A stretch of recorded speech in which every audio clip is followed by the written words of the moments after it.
The intro while I go get my drink. Hello everybody! We're here to talk about a very sensitive subject. It's today we're going to be talking about representation of aliens in modern media. This week we're going to be talking about a little known sci-fi show often referenced in UK, top 12, exciting. Top 12? Why are you interrupting my intro? Sorry, I'm not here. Top 12 sci-fi shows, and it's usually, in the top 10 at least. It's called Doctor Who, and let's get right into it, shall we? I'm not Chris. I'm the opposite of that. And Christopher's opening a beverage. A beer! Because we're here Hit that to like talk... and subscribe button to find out what he's drinking. I mean, I just probably could... Most of you could probably identify the can from the glimpse. Welcome, one and all, boys and ghouls, to Doctor Who Review. Husband, wife, Doctor Who, long marathon. And this is a point that when you first pitched the marathon to me, didn't feel like it was going to be... 3 years off the start, because when you first said to me, let's watch Doctor Who from the start, I thought you were saying Series 1, modern era. And then you went, no, you own most of them on DVD. Take your hand back, sir, further along the shelf. Well, I did. And I did. But the reason why that's significant here is because when you were watching Doctor Who as a tween and a teen, yeah, David Tennant's Doctor was your favourite Doctor. He was my bae. Yeah, he was. I'm so sorry for using that phrase. He was my Doctor. Yeah, and I felt like nobody would ever change that. Yeah, and then he is technically my Doctor because he's the one that I watched when I got into it. Well, I mean, your Doctor is sort of either your first one or the one who you first like fell in love with their tenure, their character, and everything. So yeah, for me, my Doctor is Chris Eccleston. My first one is technically Paul McGann. Right. And John Pertwee was the one I fell in love with in terms of the repeats and everything for the years. But Eccleston was the first where I was like, this is it. This is exactly what I wanted, and I'm so happy it's back, and blah, blah, blah. Yeah. But Davey was your fave. And I remember how genuinely miffed you were when this went out. No. What, this last episode? Or this series? January the 1st, 2010, about a day before I moved to London, yourself, and a few friends gathered at my mum's house in Clifton, Greater Manchester, and watched The End of Time Part 2 go out on TV. Yes. And it was already kind of an emotional night because I was about to bugger off to London, and it was all a bit exciting and frightening and all that stuff. I was very sensitive. But a big part of why you were sensitive that night was also the fact that it was your Doctor's last ever adventure. Come on now. No, but come on. Honestly. Come on. I was mostly upset about the fact that the Doctor was leaving. There we go. There it is. So, it's. I remember, like, you went through that thing that a lot of people do when their Doctor's time finishes, and when Matt Smith's first series began, you were hesitant to even begin it. I don't want it. And I remember for a good, 4 or 5 episodes into his run, you were like, I don't like him. I don't like him. Yeah, definitely. And eventually, you came to terms with the fact that the only reason you felt that way was because he wasn't David. Yeah, exactly. Yeah. Matt Smith is amazing. Yeah. I'm fully aware of that. Which is why I'm excited to start his tenure very soon, because you're getting to watch it now with the eyes of someone who accepts the life cycle of the Doctors and all that stuff more. But the reason why it's significant revisiting this story now is because he's sort of tied for the position of your favourite Doctor now. Your favourite isn't just this guy anymore. No. It's Pat Troughton. Paddy Troughton. Paddy T and the Giddy Ants, which will be the name of my band one day. I would love that. And so you've been through your Doctor going away already in this marathon. So I'm wondering how it hit this time. If you're watching this, hi, and you're a bit confused, why can't we see you? It's a video podcast. We just keep the camera on in case there's anything that we think is funny or whatever. But it's something for you to stick on in the background and have a little listen to. I'm tidying. It's also something that's like, yeah, Lou's also doing a lot of craft stuff right now. Ooh. It's also something that's incredibly ideal if you've already seen the episode, because we don't want to just completely recap it. We also don't want to spoil any of it for you. So if you've not seen Doctor Who The End of Time Parts 1 and 2...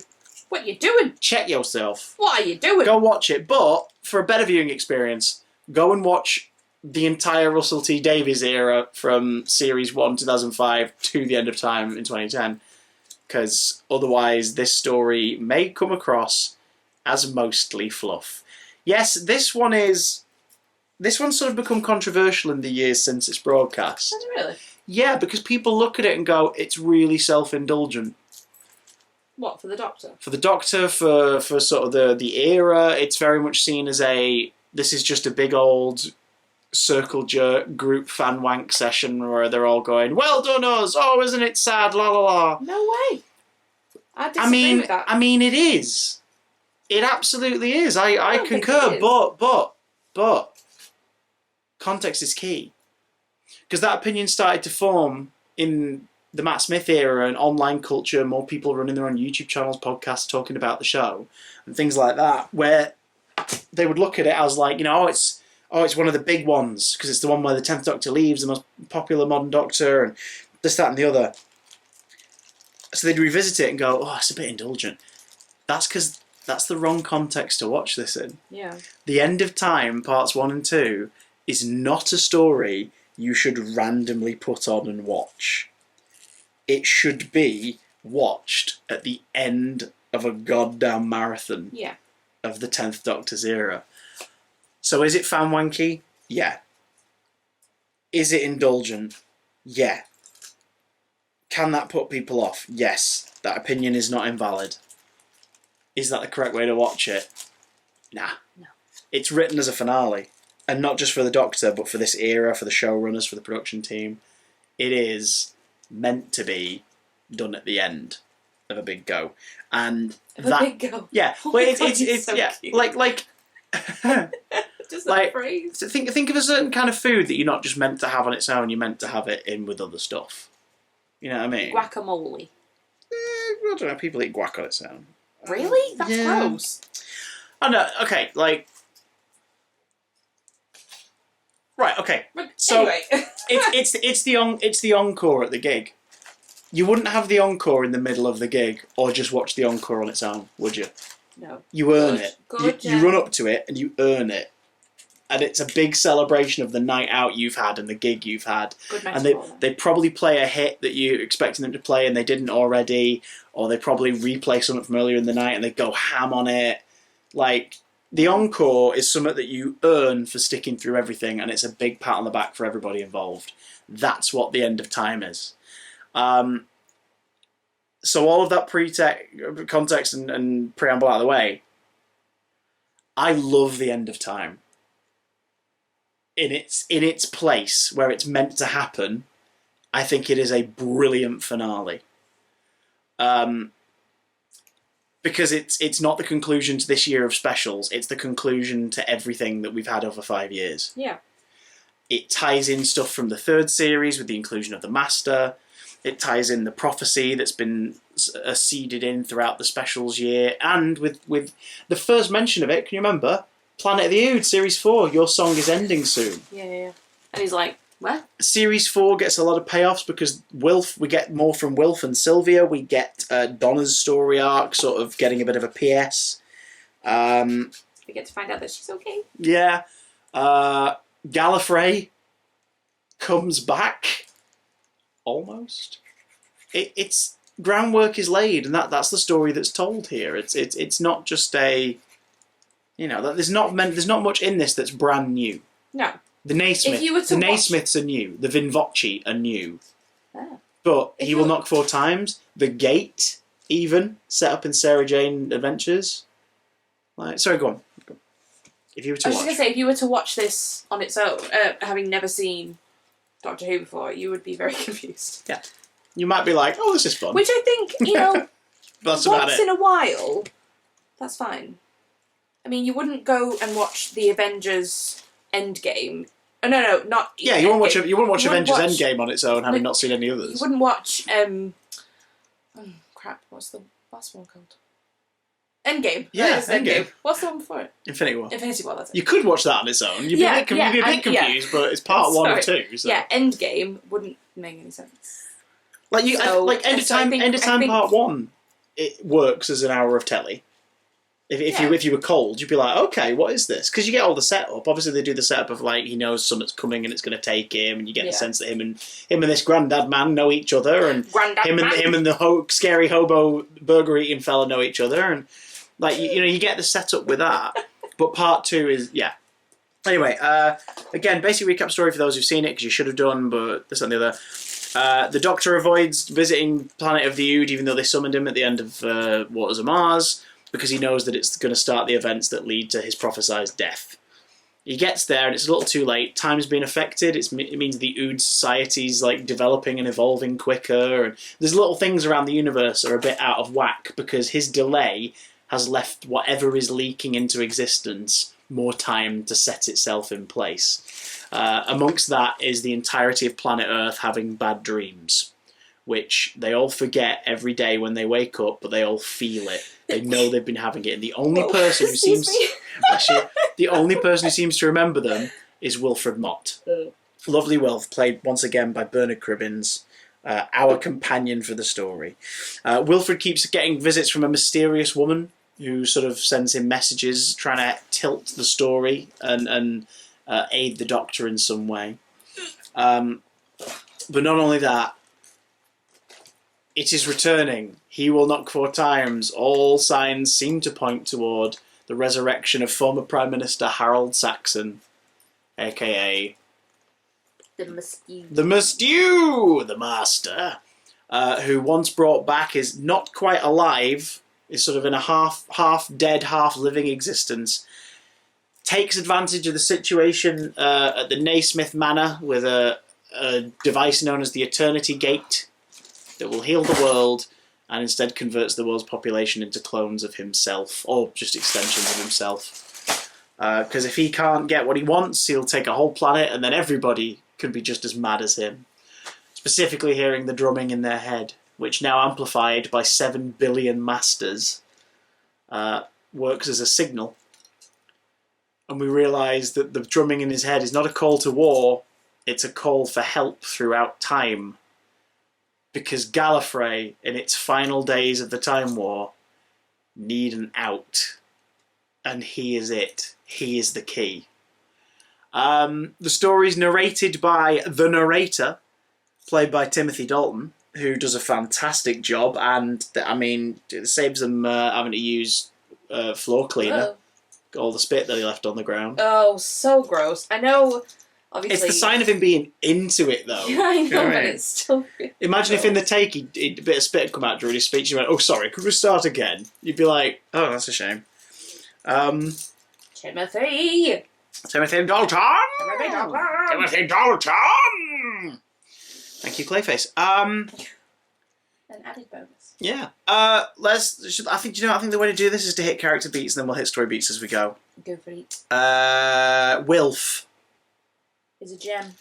Bernard Cribbins has been brilliant in this last series in a bit, and when he's popped into it and when he's been in it, but like he gets to shine here as essentially the joint main character of the story. He makes me want to cry because he's so cute. Yeah. Wilf is a wonderful character, and I love the fact that he's aware that he needs to get in touch with the Doctor. So what's his plan?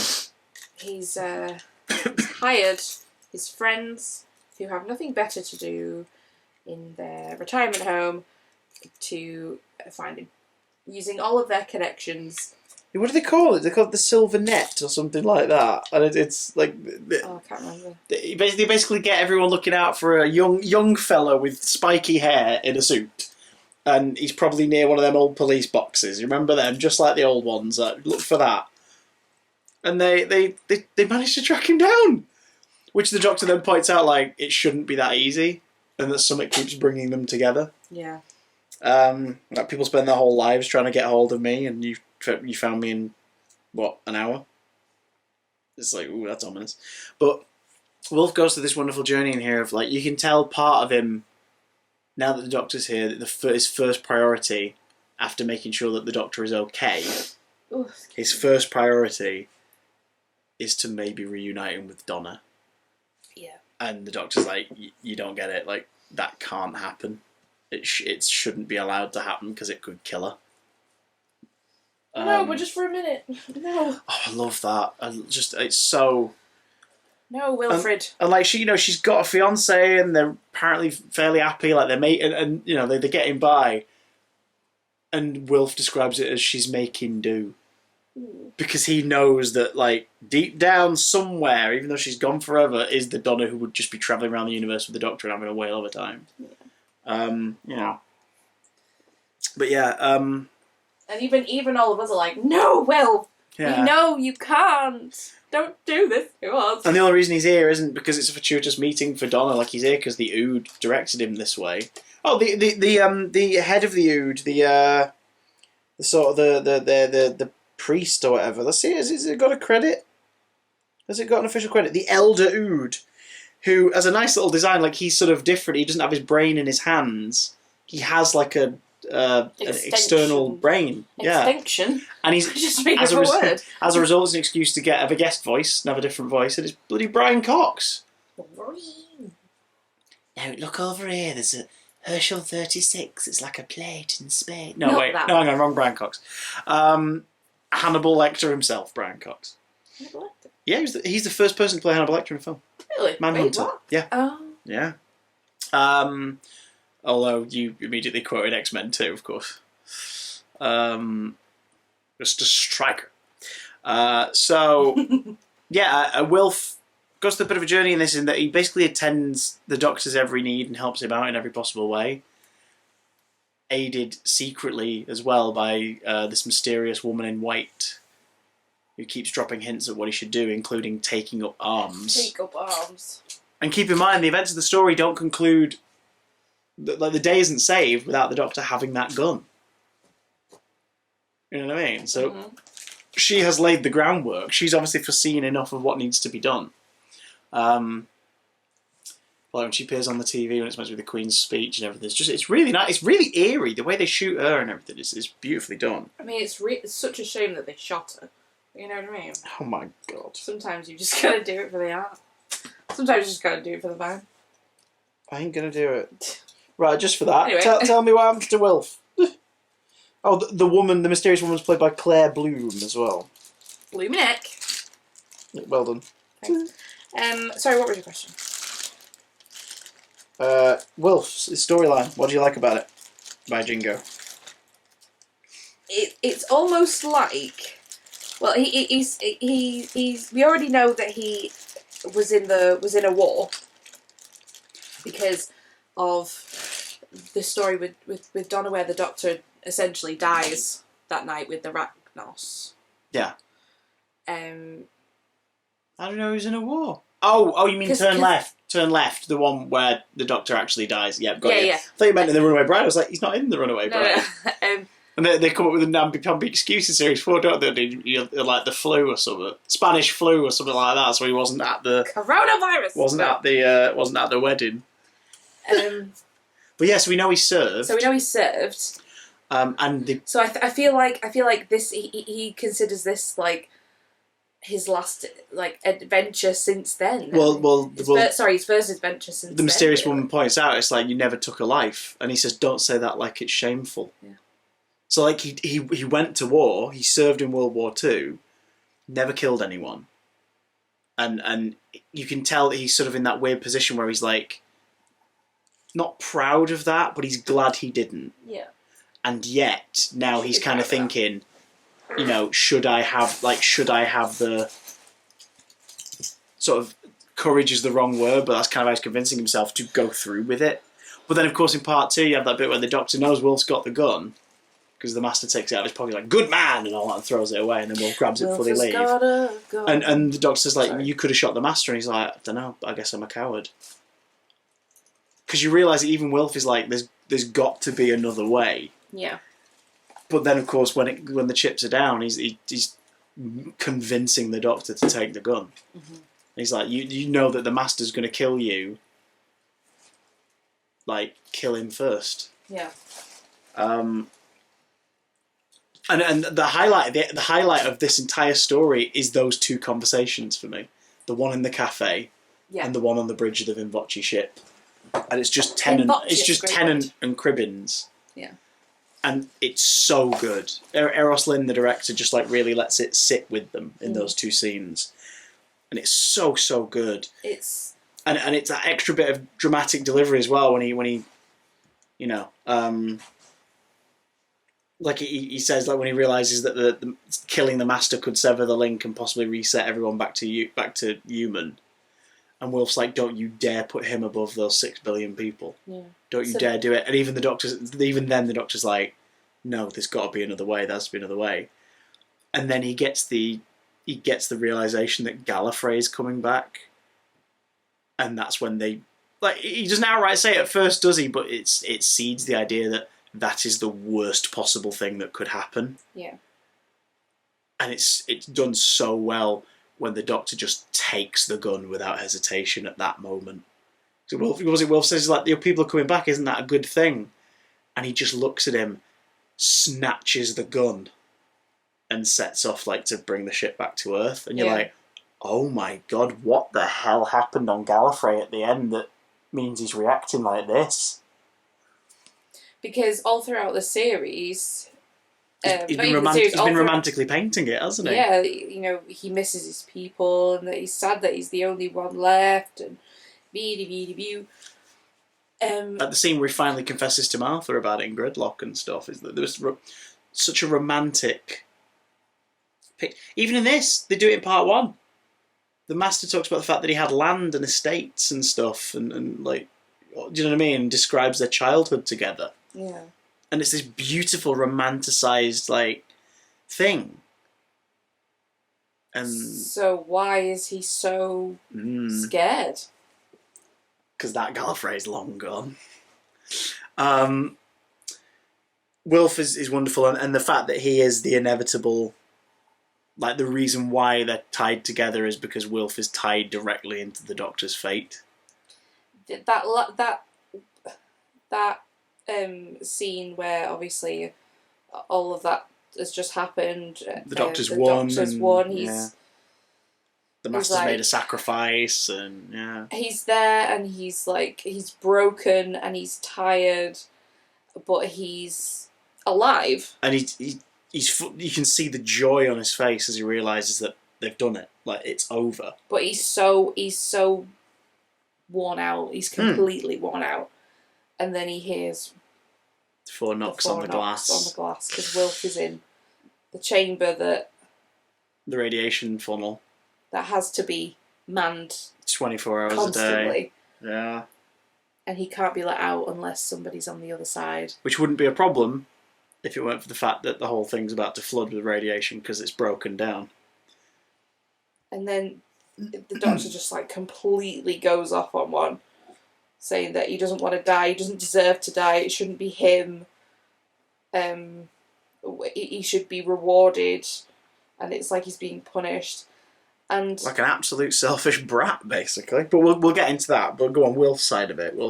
It absolutely broke my heart. Seeing Wilf's reaction as well, like him, because he's like, just leave me. Like, just leave me, it's fine. But then when the Doctor says, you're nobody, it was like, you could see that Wilf looks up to him so much, and he admires him, and he's in awe of the Doctor. Yeah.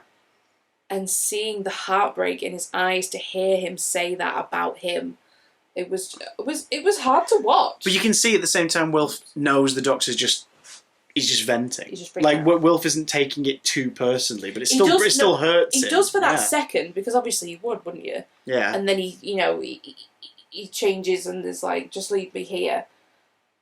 But in that split second, it was like, oh, and it was really heartbreaking. Which just goes to show how excellent these actors are. Because I love David Tennant.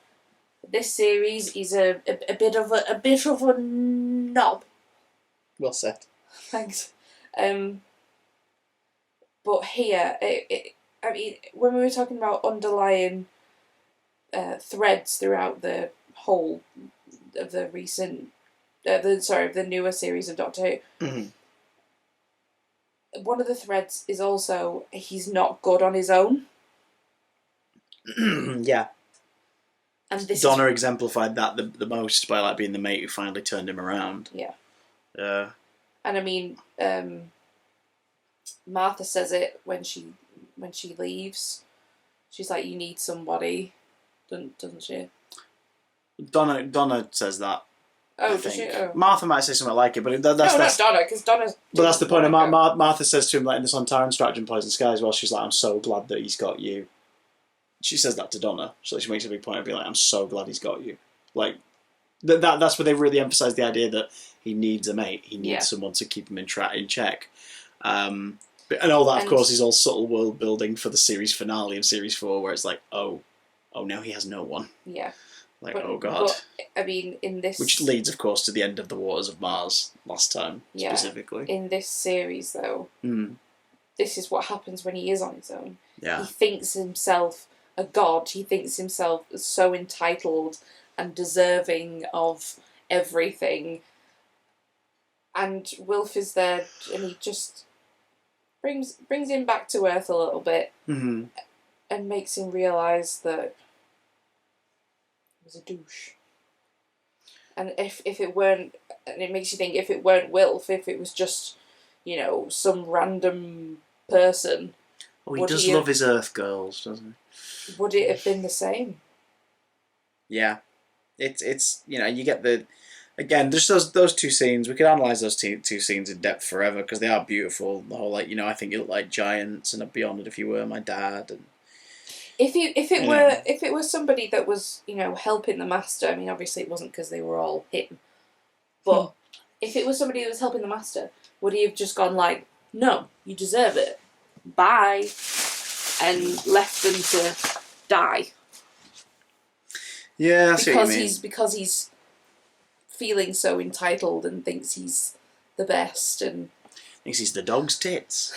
What have you just thrown there? There's a string from your earring thingy. Oh, sorry. It's on the cat's cushion. People can't see this. It's completely irrelevant information.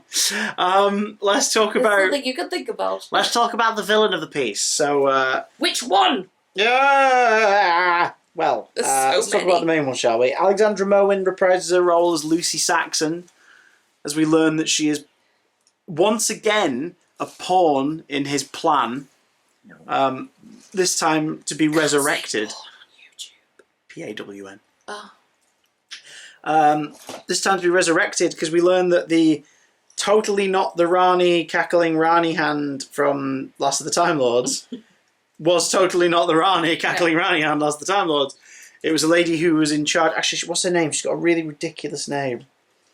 Master Lover. Miss Trefusis. 427. Miss Trefusis is part of this the cult of Saxon.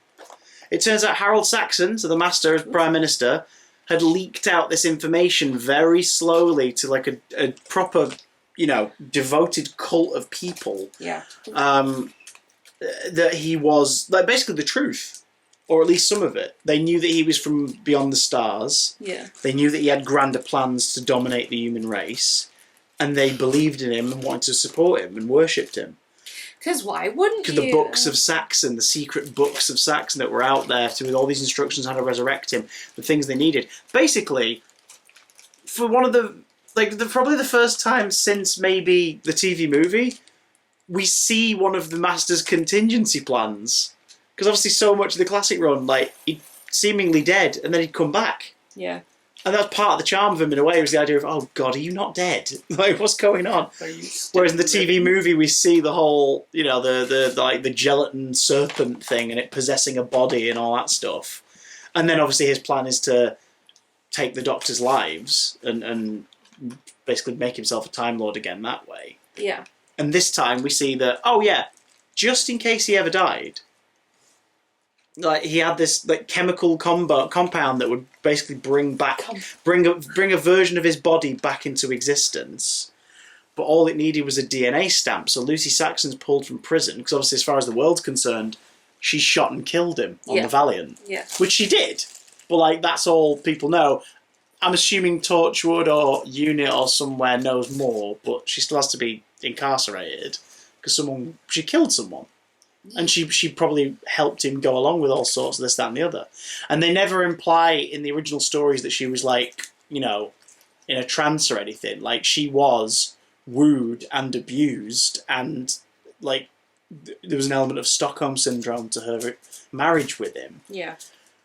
And obviously she's had time to get out of that mindset now.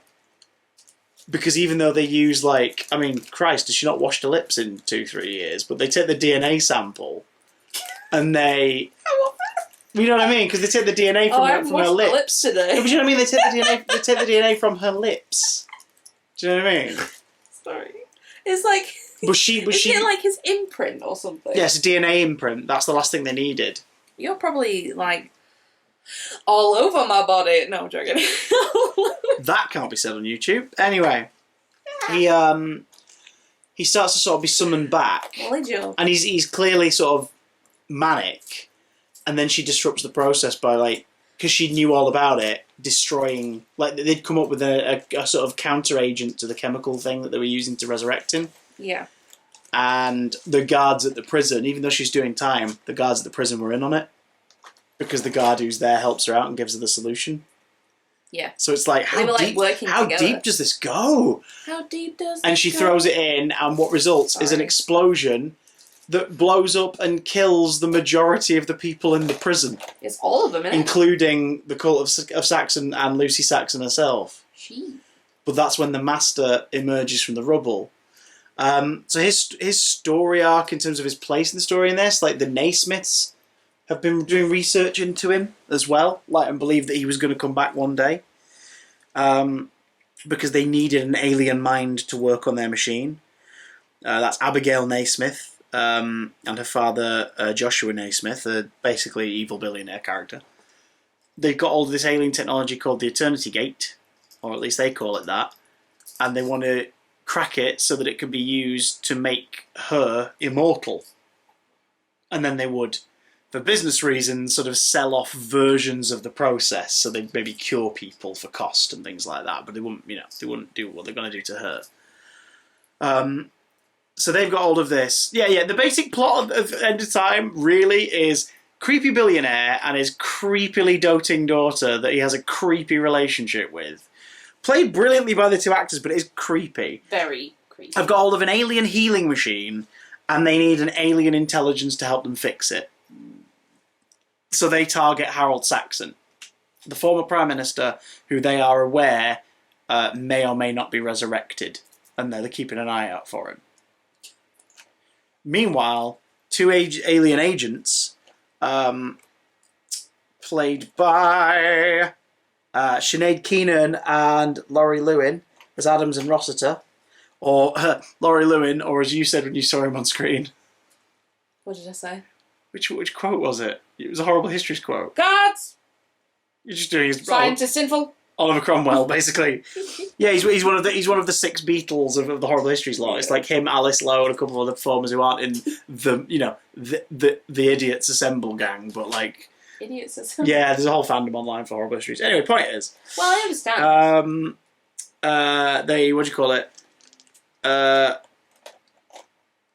Yeah, when the last episode, or as it was at the time of Horrible Histories, went out on TV.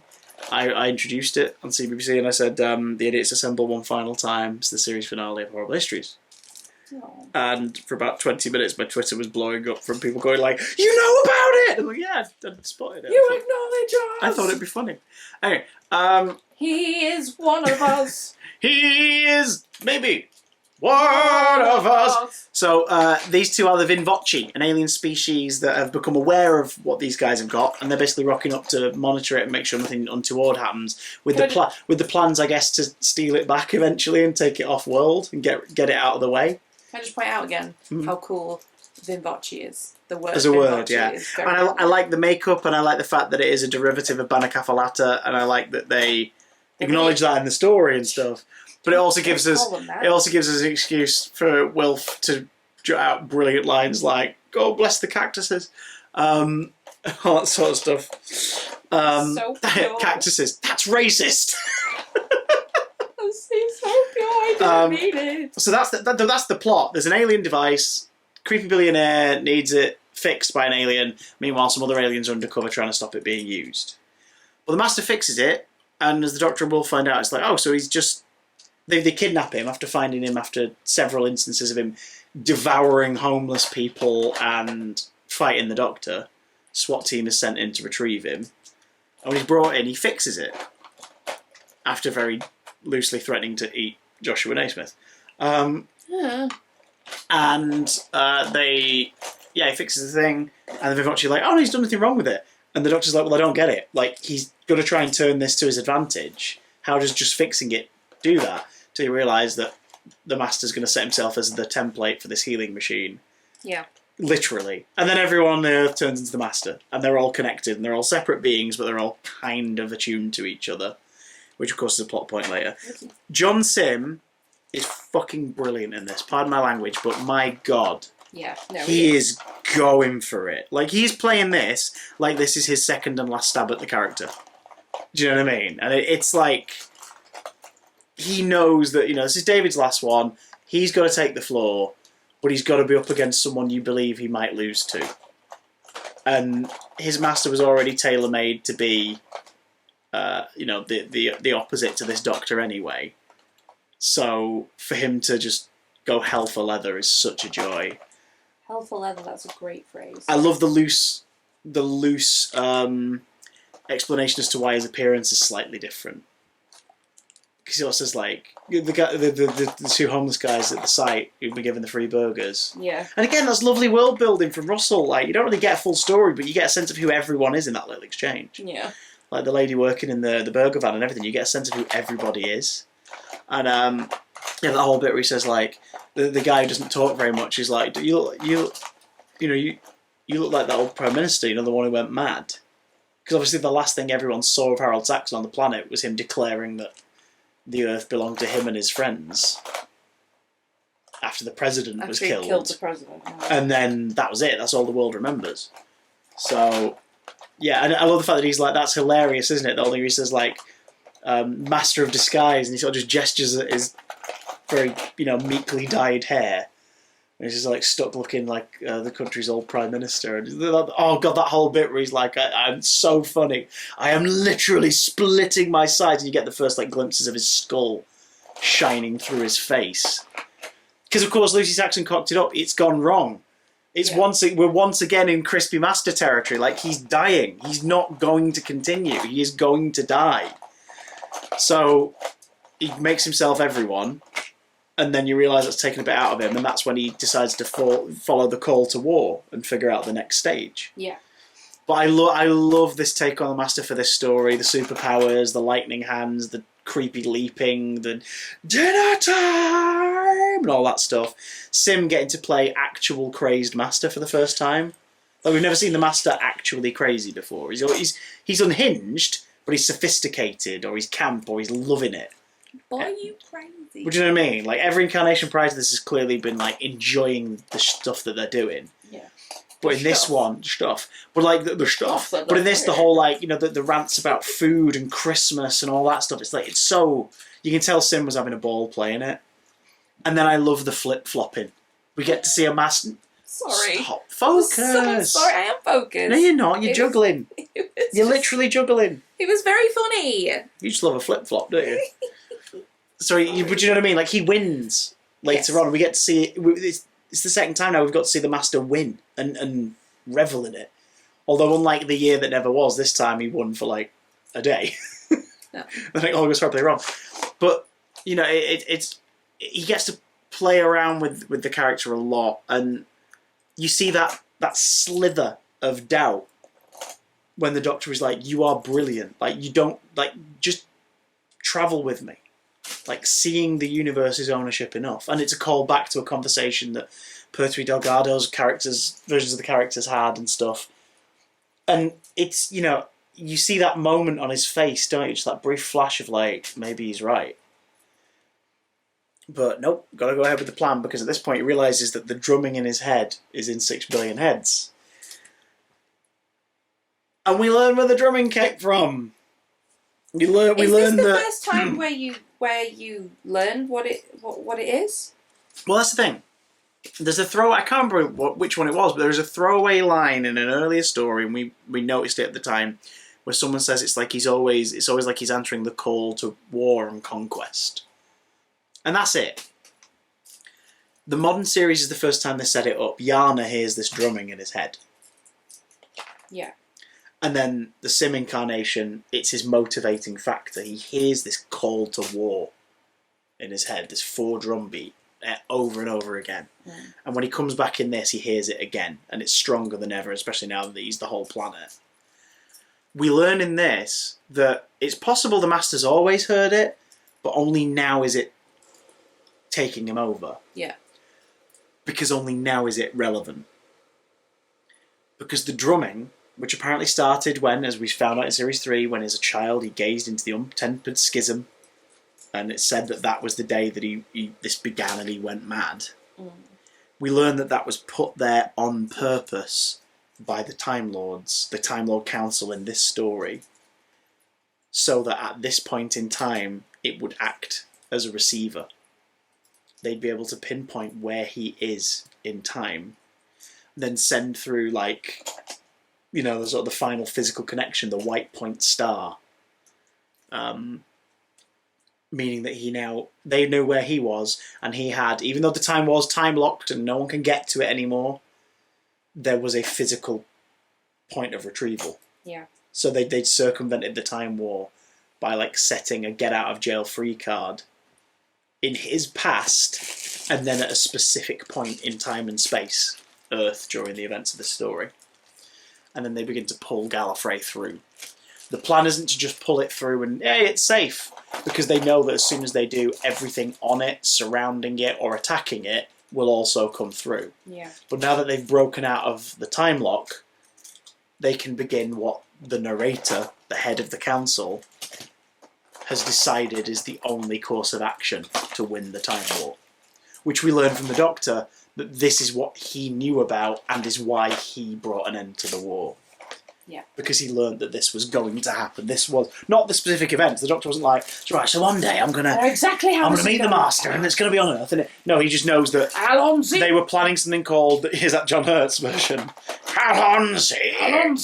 He learned that they were going to be doing something called the Final Sanction, which basically means, oh look, the title, The End of Time, where everything would be eradicated from existence. And supposedly, those at the centre, the Eye of the Needle, the Time Lords, the Eye of the Storm rather, the Time Lords would ascend to, as Dalton puts it, consciousness alone. And he words it as, we will ascend to beings of consciousness alone. Do you reckon that the other Time Lords were looking around at each other Well, we know. That doesn't sound There are fun. 5 who have to make the decision on that council. Mm-hmm. And we know that 2 of them protested. Said nay, nay. Because as he says, they have to hold their heads in shame and then throw away Weeping Angel reference. But let's be honest, the reason they're doing that is so you can have that lovely reveal moment where one of them lowers her hands and we see that it's the mysterious woman. Who I think by this point we both clocked was a Time Lord anyway. You kind of figure that. And she's not in a bowler hat and suit floating above a field next to a satellite dish going, hello, chap, one moment, and then floating closer. But it's the same kind of thing if she appears in formal wear to an Earthling and no one else can see her. And it's okay, interesting. She's been swaying the story, and of course by the end you realise it's because she's been trying to help it get to the best conclusion. Yeah. She knows the Doctor probably has to die. We can still save him or whatever she said. Well, the implication is she hoped to save the Doctor, which is he doesn't have to die. No, but that's the tiniest element of this story. As long as he saves the day and stops Gallifrey from doing this, that's more important, right? So why has she got such a personal investment in the Doctor's safety? Well, she's not wrong. I mean, True, but he still dies. But her goal was to save him. I think what she meant. Or maybe she was just trying to sway Wilf, and that's why he tries to give him the gun because he wants him to be saved. I think that when I interpreted it as she doesn't want him to die, and dying is like kaput, no more, because he references that he can die in the and the episode. point is I can get if I'm killed before I regenerate. Yeah, which is I think probably the first time in the modern era where they've set that up as well. Like the Doctor can absolutely flat out die. I mean, if which his head's two cut series from now we get to see happen. If his head's cut off and it's not whilst he's, regenerating, like the hand thing, he'll die. But that's what I interpreted it as. Like she's trying to make it so he doesn't die. Yeah, and he doesn't. I don't know. I think that you are. And he doesn't. Yeah, they said I need a wee. I was like, bit of time. Come on, you can hold on for 5 more minutes. Oh my god, it's 10 to 10. But not relevant. But I'm just talking about my feelings. I'm stroking the dog. No one can see it. It's not relevant. Is she wet on that side? What's that about? Is she what? Is she wet there? Yeah, a little bit moist. So. Sorry, yeah. Yeah. So that's what the Time Lords were planning. And you get again all these excellent descriptions from Tennant that Smith. What am I talking about? It's because I'm looking at this. Spoilers for later in the review. You get all these excellent descriptions that Russell T Davies was always so good at writing. These concepts that are so powerful as something in your imagination. Do you know what I mean? Like this whole thing of like the Nowhere King and his army of meanwhiles and never weres, the Nightmare Child, like all these descriptives where you go, I don't know what that is, but it sounds incredible. And he lists off like all the stuff that's going to come through if Gallifrey makes it through. Yeah. And the Master, of course, like we get some classic Delgado cowardly flip-flopping from the Master. There you go, more flip-flops. Where he like changes sides. He keeps changing sides at the end to preserve his own life. Yeah. Because as this story's proved, the Master is desperate to stay alive. As is the narrator, the head of the Time Lord President. Because the Time Lord President like makes a whole point of saying like, I will not. That like one person talks about maybe this is just the end. Like we've lived for millions of years. As a society, maybe this is it. Well, and then thank you for your opinion. He zaps them out of existence and kills them and says, I will not die. And then even then at the end, they're gonna die. But he's convincing himself, no, we will ascend. That's what he's like, if I'm going to die, I'm going to be in charge of it happening. Do you know what I mean? I think he was, thanks man, he was definitely going to die because he had no moisture in his body because as he was giving that speech, he was just spitting all over the place. You know what I mean? So he was probably worried about that. So. Somebody get him some water, for God's sake. So. The president is gone. I thought it was getting a bit serious. The president has gone full psycho. Yeah? Yeah. His council, at least two of the five that have to make up decisions, agree with him. The whole council he addresses, and presumably a rebuilt and slightly taller panopticon. There's no telescope with a tiny plastic man stuck in it. Oh no, Ken! They all are going for it. And again, we're not looking forward too much, but in the Day of the Doctor, we get a nice throwaway reference in that, because of course the Gallifrey stuff in that takes place on the last day of the war. We go to the war room, the military forces, and we learn from them as a throwaway line that let the council have work their deranged plans, like we will do what needs to be done.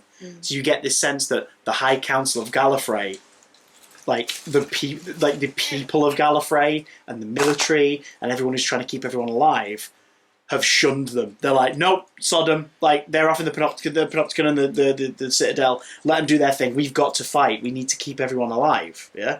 Yeah. Which sort of brilliantly reverse emphasizes with this story, revisiting it now. Yeah, they're deranged. Like these guys are. This isn't all of Gallifrey going, we're all in on this plan. We're all great. Do you know what I mean? It's just these guys We're all who can make it happen, but are doing it unbeknownst to everyone else. Yeah. But the Doctor obviously found out, hence his toughest decision in the story. Do you know what he said? What did he say? He said, nay, nay.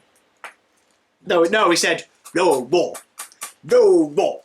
There's a reference in this as well to no more, which again is completely inadvertent and coincidental, but it sort of retroactively makes you go, oh, that's interesting. I wonder if Moffat picked up on that and decided to use it. But anyway, the narrator is not called the narrator. We find out his name in the story when Tennant yells it after sending them back into the Time War, back into hell. It's flipping Razalon. Get out of here, Timothy Razzle Dalton's playing. Get out of here, Razzie boy. You're That's not what he said. welcome in my part of town. Razzle, jog on. That's what he said. And then he dabbed. And then Razzle fell into the Time War. Well, no, he goes away because the Master sacrifices himself and he realises that his entire life, this thing that's been driving him mad, is all their fault. Yeah. So he forces them back through the gate. He's got somebody to blame that's not the Doctor. Yeah. Which is interesting. But it's Razzle. You seek immortality. Because, like, if you could tell me how to actually achieve it, that'd be great. I've got a terribly crippling fear of dying, apparently. And I love the fact that we have, to this day, never had a full explanation. Because obviously if you're just watching it and you don't know the Five Doctors and, the classic era and all that, Omega and Razzle and all the references to, the Other and all these things. Yeah. If you don't know that, you're just like, oh, that must be the President's name. And it is. But when you do know that, you're like, hang on.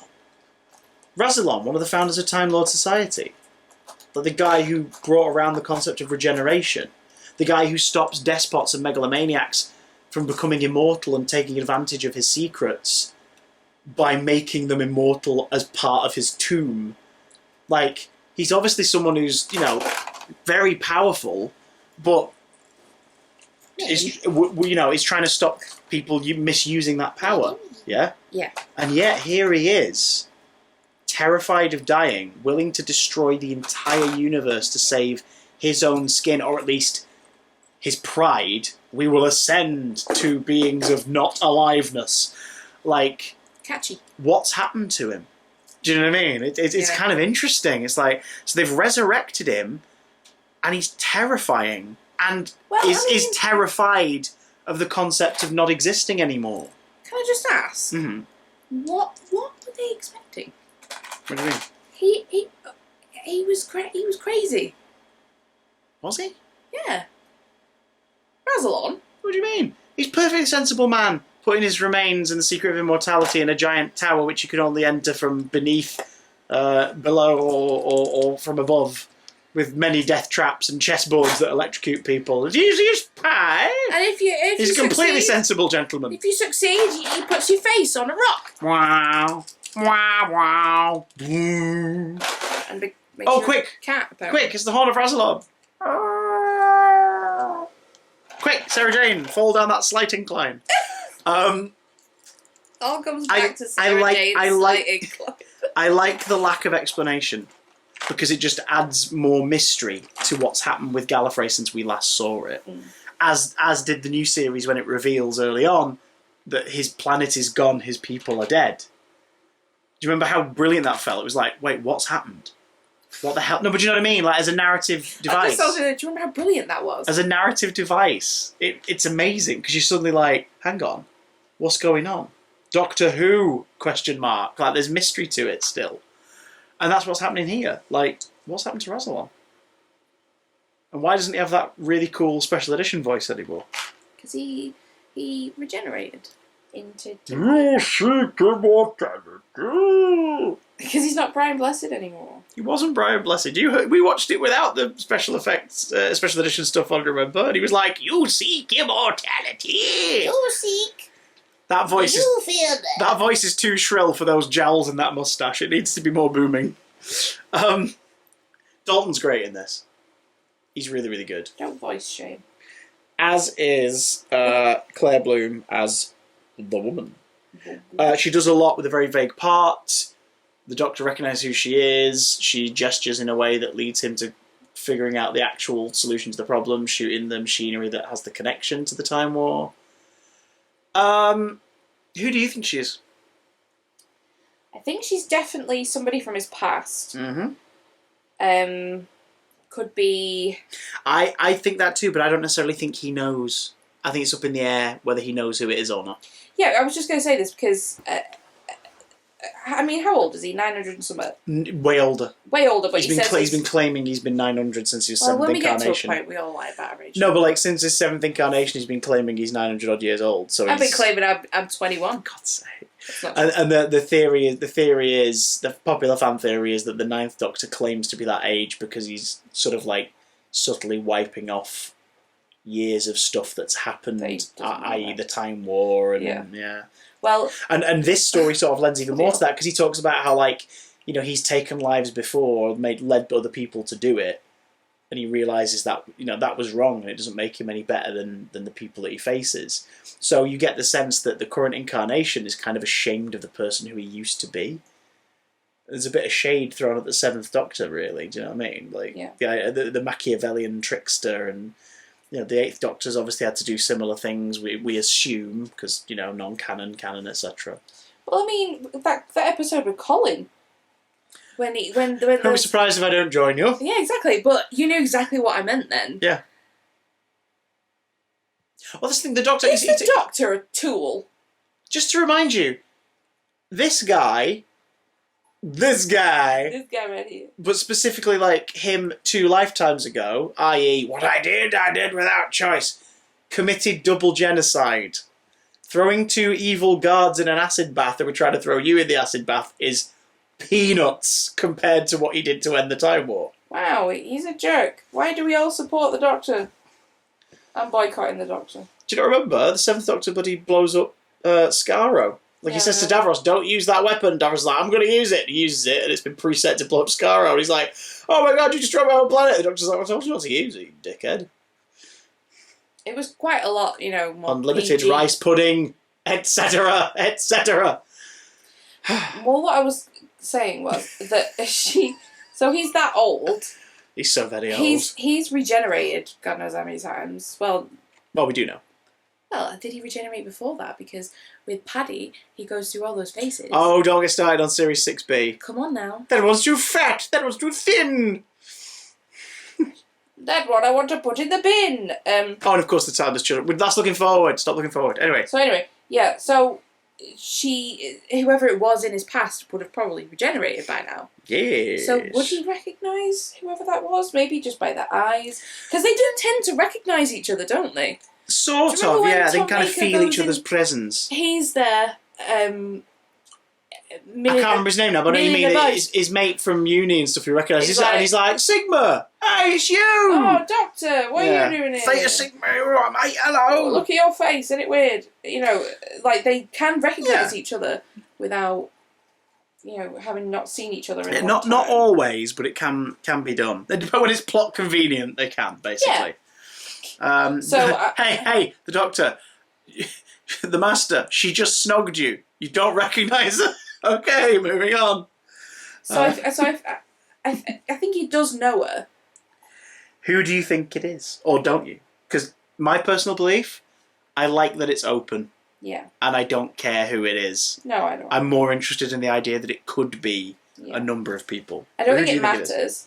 But I kind of, my immediate thought was that it was his mother.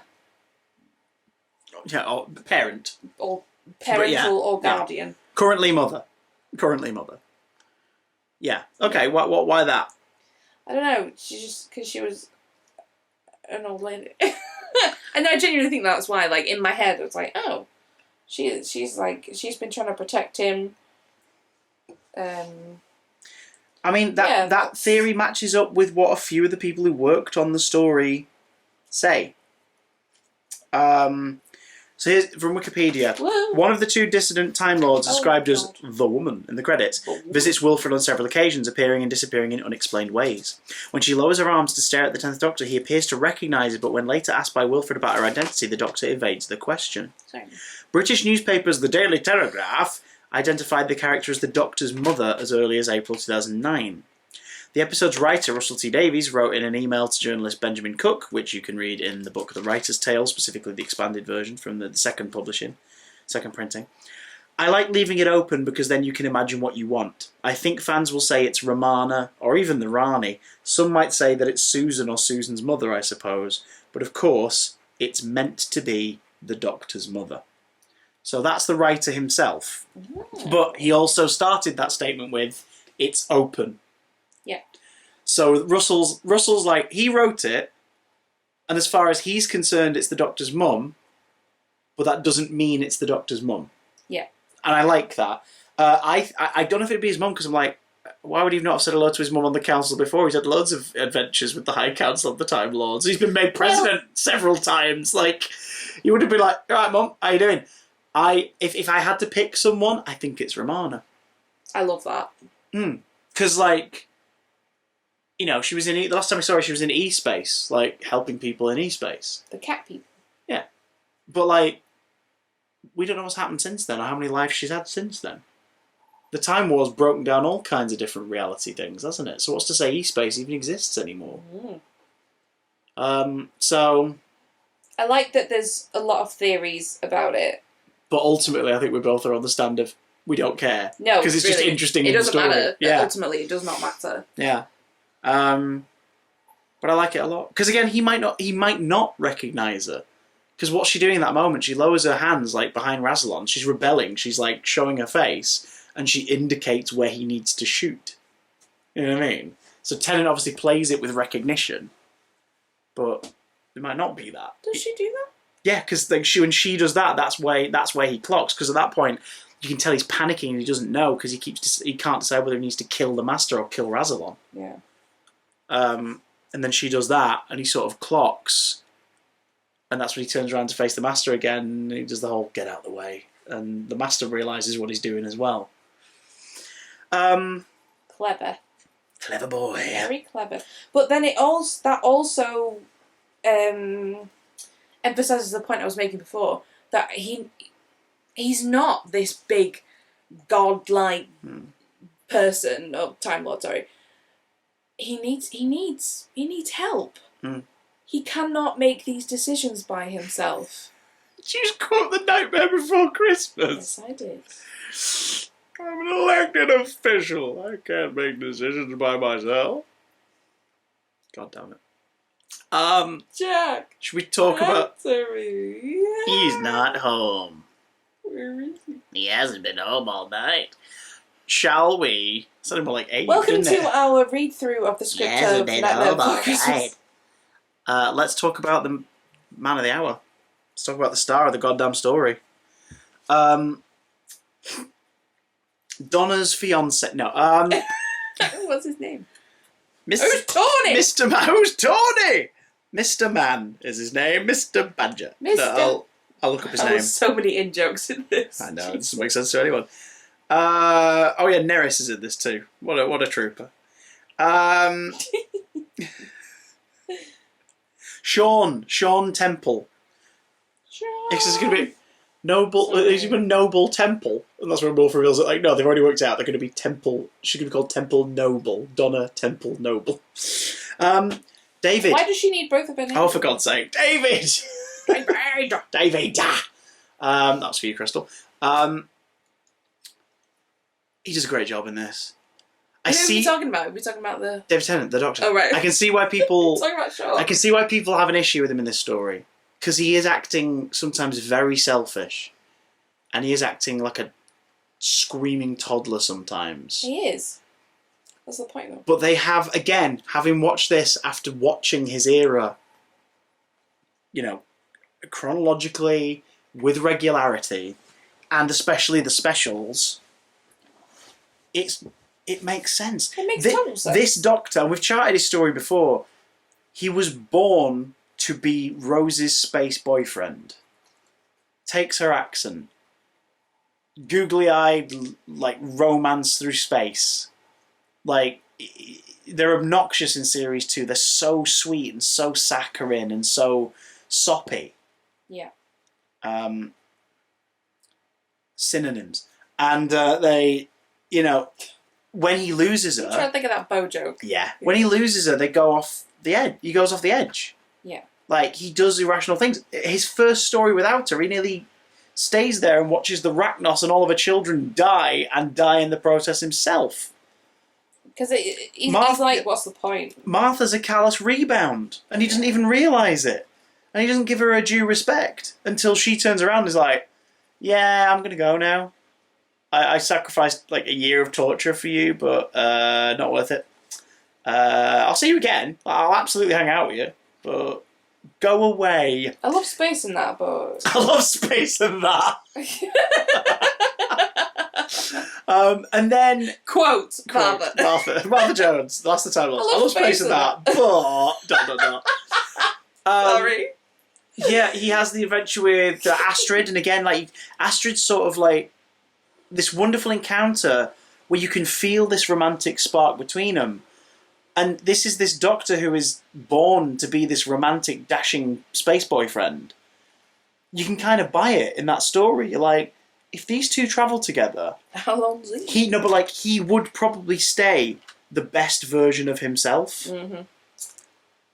And then she's taken away from him, and he gives her the most sort of dignified ending he can. And then he's depressed, so when the chance to hang out with a friend comes around, he does it. And he hangs out with Donna.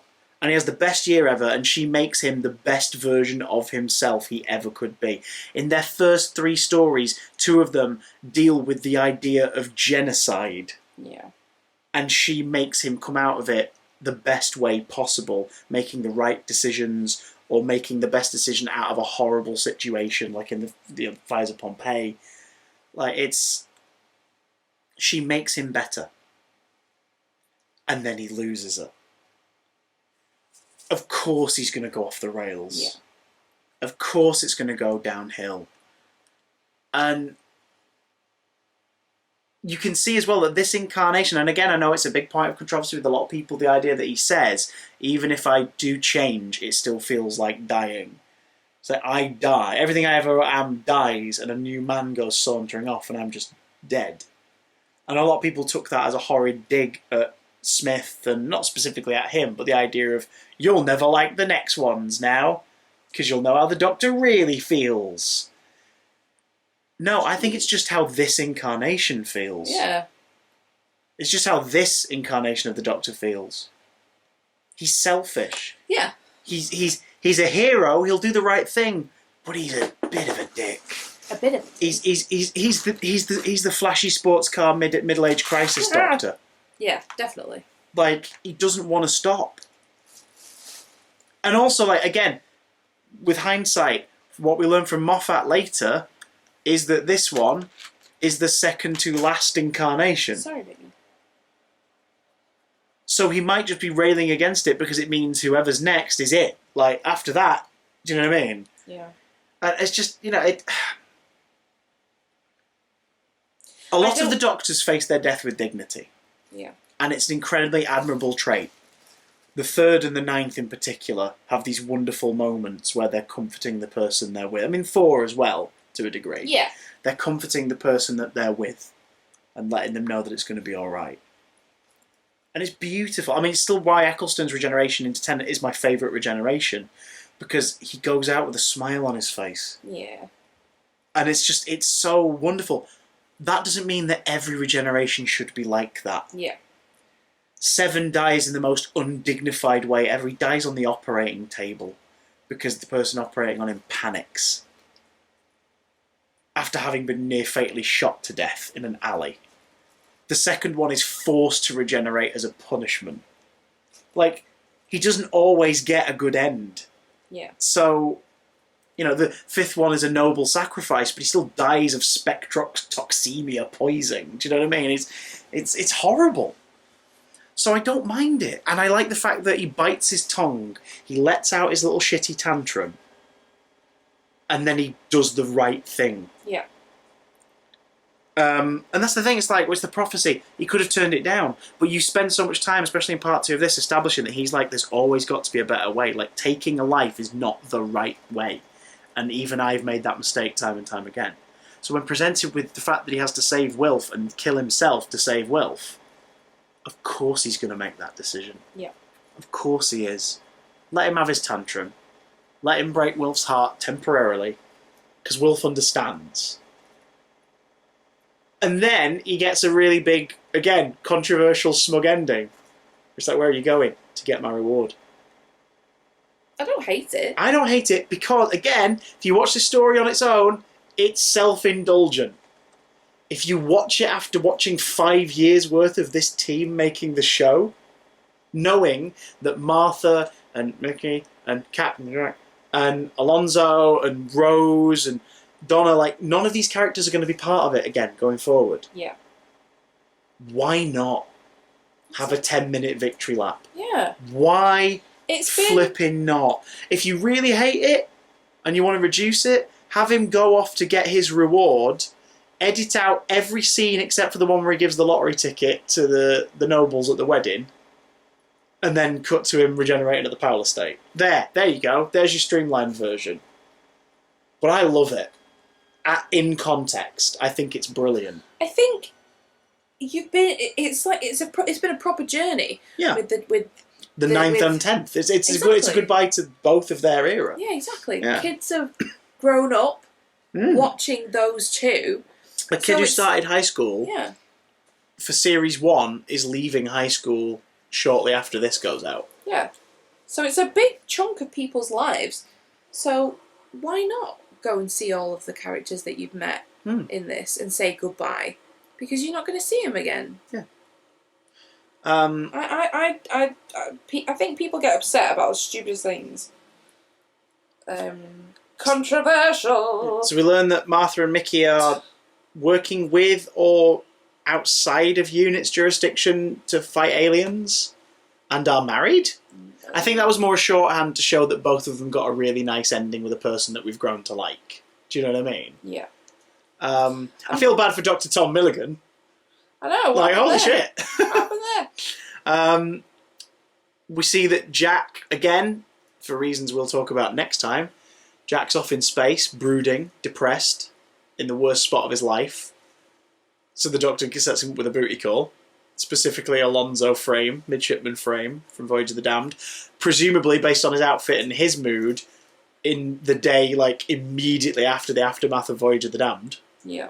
So he just had, like, the worst, most terrifying experience of his life, and now he's going to get laid with a handsome space captain. Yeet! In that bar, they throw in a few cameos from, like, Jadoon, Slitheen, the Adipose. I always say the Hoyts, what are they called? The bubbly... The Hath. Hath. There's some Hath. I don't know how they're drinking. Just pour it in. But yeah, we like a diffuser. pour it in. Like a diffuser. He goes and sees Sylvia and Wilf at Donna's wedding and drops off a gift for the wedding. He went back in time and bought a lottery ticket, but he didn't have any new money, so he got it off of Donna's dad. He just lent him the quid. Which is such a wonderful thingy. And then the notion that he's obviously picked the winning numbers. Yeah. Well, yeah, why else would he have done it? But I love that. Well, he could have just been like, it's sweet because then they'd still keep the ticket because they know the significance of it. Do you know what I mean? But I love the fact that he's... I mean, if it weren't the numbers, I'd have been pissed. Is this one of those things where he's like, is this one of those things where he's like, time travel, use it responsibly, except for cheap tricks? Like, is this one of those except for cheap tricks instances where the nobles... Because I'm assuming he's not going to make them millionaires, but he's at least going to have them... Be comfortable. Very comfortable. Yeah. Obviously, we don't really get to see Donna in this story, but it's lovely to see Catherine Tate. Yeah. And it's lovely to see that she's very typically the same character. We didn't even mention that she doesn't get affected by the Master. Yeah, because the Doctor put a little trigger in there in the first place. If it would happen the first time, if she was under attack, and that's what was sending her into a fit, she would sort of expend like the excess energy. Yeah. And knock herself out, which would stop her obviously from having those flashbacks. Yeah. And would likely disarm or frighten away whoever was trying to attack her. Clever. Obviously, yeah, we also didn't talk about John Sim having to play a million bloody roles and clearly having a lot of fun playing dress up. And there's so much to talk about. There's loads in this. But yeah, so the Doctor has his little farewell tour, and then the last place he pops to is the Powell estate. Oh no, he briefly goes to Nurse Redfern's descendant. But he also sees Sarah Jane. Yeah, see, there's loads to talk about. Oh my God. Yeah, Jessica Hines not playing Nurse Redfern, but playing her great Verity Newman, her great granddaughter. Sorry. Verity Newman. Well played, Russell. Well bloody played. And I love that she clocks that it's him because she's written a book called The Journal of Impossible Things, about like the things that her great grandma wrote down about this strange man and all this stuff. Yeah, he saves Luke from being hit by a car. We learn in that scene, we get a brief explanation as to why the Earth is totally fine with everyone becoming the Master for a few hours and not remembering it. Because Mr. Smith sent out a thing that said that, was it like the Wi-Fi went weird and gave everyone hallucinations? So weird. And it's like, oh my god, you left it to Mr. Smith, the attic at Bannerman Road, to explain away the events of this story to the public. Brilliant. But Luke, you should probably look across the road, you idiot. But the Doctor saves him, looks really depressed. If you've seen,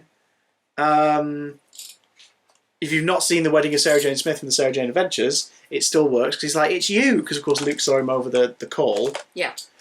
In Journey's End, Stolen Earth. But if you've seen that, it's an extra bit of like, oh, yay! And Sarah Jane, they don't talk; they just see each other. You can tell that she knows. She knows. And he sort of did say, didn't he, as well? He'd see me one more time. Mm-hmm. But yeah, then he goes to the Powell estate, and we get to see Jackie briefly. Yay! Who's absolutely smashed and needs to go and have a lie down. And we see Rose, and he's obviously not going to say hello to them. He's just popped by to, I guess, just glimpse them one more time, or at least go to the Powell estate. You know what I mean? And where this Doctor was basically kind of born. It's the first place his feet touch the ground out of the TARDIS as well. Yeah. And you have that lovely moment which you can't quite see him, but can tell he's not well. They really do kind of need. They really needed to show him degrading a little bit more in the other scenes. Yeah. In some way, like, I don't know, like just like his complexion going a bit off or something. Yeah. But then again, they also explain that away because he comes out of the radiation chamber and he's all scarred and he kind of rubs his face and the scars are gone. And Wolf's like, oh, and they set the idea as it's regeneration, like his body's replenishing, which again they do in Smith's finale in a way that's a bit like, oh god, come on, really. He spent most of the story as an elderly man, and now you're telling me he's suddenly a 20-something Matt Smith again. What's going on? Anyway, but yeah. And you get that nice little, again, this is what it's all about. It's a goodbye to this run of the show. Because he has the whole, like, what year is it? She's like, what have you been drinking? He's like, she was 2005, mate. First of January 2005. He was 2005. I bet you're going to have a really great year. Because obviously, 3 months from then, she's going to meet a very odd northern man in the basement of her shop job, and her life is going to completely change. And there it is, like it's completely just a nod to the production and this version of the show and this incarnation of it. You know, the same production team, same writers, recurring characters, title sequence, music, the design, like it's about to finish. But not before the Ood sing him to his sleep. And we get the Murray Gold whipping out his big composer dick and slapping it on the table. And being like, did you have to actually motion it? Jeez. Like a conductor's arm holding a thing that's bigger than an apple, and his penis is called Valche Diem, and it is one of the most impressive pieces of music that was composed for the show. Minnie, just casually barking at nothing. And it's this beautiful piece of music that culminates in. It's the culmination of all of the themes throughout the years. Like it's got the Ninth Doctor's theme in there. Ooh, ooh, and it's no longer like one vocalist. No, carry on. No, it's no longer like one vocalist and Murray Gold in his office composing the music and having like a couple of day sessions with an orchestra and stuff. Like, it's a full-on orchestra now. Yeah. Saying goodbye to him, and we get the final line, the infamous "D's nuts," and then he dabs and regenerates. Could you imagine? We get the infamous "I don't want to go," which after we finished this, I went into the special features and I was watching the documentary David's Video Diary, and they did several takes, and in the deleted scenes you can watch them. And this one is like it's like on a scale of 1 to 5 in terms of levels of intensity, the emotion, and the one that they went with is like number 2. Holy crap! And he and others have said since like they think that's right. Because he shouldn't go out bawling. He shouldn't go out actually panicking or frightened. But he's going out honest. Yeah. He doesn't want to go. And he's sad. It's more like it's more like the words kind of spill out of him. Yeah. Yeah, I'm glad that they didn't show one of him bawling. Cause... Yeah, because the last take is literally like hello. He's completely the biggest take. He's completely broken. Like he's just completely done. Sorry. For those watching / listening to this, the dog is licking my wife's face. She's not. So, yeah, no, I agree that the level was right. But again, it's also seen as a bit of a gut punch because it's seen as like a, take that, the next people. But I think it's completely fitting with this incarnation and the underlying selfishness of who he is. Yeah. He's still a hero. He's still an absolute hero and he's a good person, but he's the first incarnation that has needed to be kept in check, really. Yeah. And David did a sublime job with the part over his 4 to 5 years. He did a really, really good job. What have you liked the most about the 10th Doctor and our revisits particularly? Because for me, it's an energy. He brings a certain energy to the role that's very unique. His passion. Yeah. Because he very, very clearly loves the character. Yeah. He just goes in like guns blazing with the character. But no guns. No guns. No guns. He never would. He's just such a good actor. He put his whole... You can tell that he put his whole self out there. And it was just very clear to see. You would I don't think there's a single episode where you'd go, oh, he was a bit lax on that one, or he was a bit rubbish in that one. Yeah. There's not a single episode where he's like that. And it's interesting because he's the second Doctor we've had as well who always wanted to play the role, but in this case, kind of the first one who was a very, very small child. Yeah. Because like Peter Davison was always like, I'd love to play that because he grew up watching it. David grew up watching it from like birth. Yeah. And you can see that gratefulness and that the love for it in the energy that he gives. And I see why he is sort of the joint breakout Doctor with Tom, because he feels like an explosion contained in human form. Yeah, absolutely. Like there's this energy that radiates off of him, and it's why he resonated with so many people. And again, that's no down note to the other Doctors of the modern era, you know, to my boy Chris or to Matt or Jodie or Peter. Like, it's no knock to them. But David's got this something that has only ever really been seen before in Tom. Like the two of them are on that wavelength together. Yeah. And I'm you know, I've watched this era countless times over the last 10, 15 years. But I'm really sad to come to the end of it. I'm actually really sad. Me too. Now, obviously, with hindsight, we know that we are going to get to see him one more time. With a bizarrely out of continuity haircut that they insist he had, but he never did. We just watched all 4 of his series. We know he never had it. But, yeah. Goodbye, David. Thank you very much. What happens now for you guys, aside from obviously leaving a comment down below about what you like about the End of Time and David's Doctor and era as a whole, and Russell and Julie and Phil's era running the show, please leave comments down below. We'll have a chat with you. We'll have a little chinwag about it all with you down below. But what happens next here in this video series is a trip back in time next. Back to earlier in the broadcast year. Back to 2009.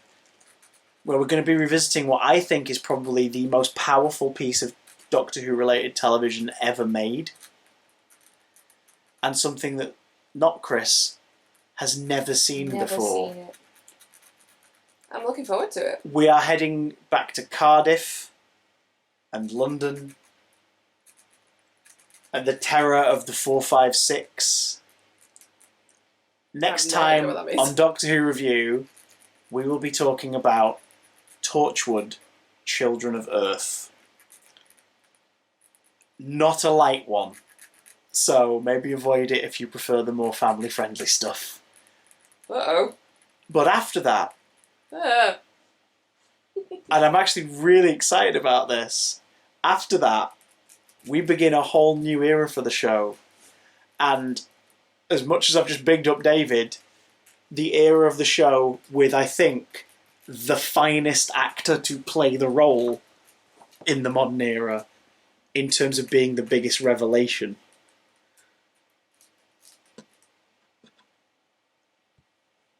Hello. He's I'm a girl! He's the Doctor. Ooh. Basically, run. We'll see you next time. Bow ties are cool.